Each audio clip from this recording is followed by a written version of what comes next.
ہے۔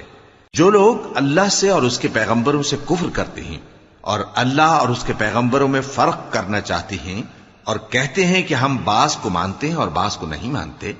اور ایمان اور کفر کے بیچ میں ایک راہ نکالنی چاہتے ہیں، وہ یقیناً کافر ہیں، اور کافروں کے لیے ہم نے ذلت کا عذاب تیار کر رکھا ہے۔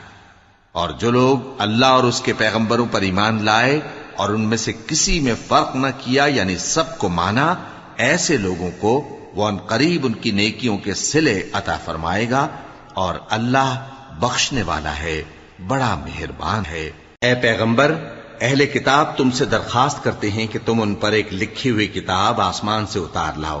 تو یہ موسیٰ سے تو اس سے بھی بڑی بڑی درخواستیں کر چکے ہیں۔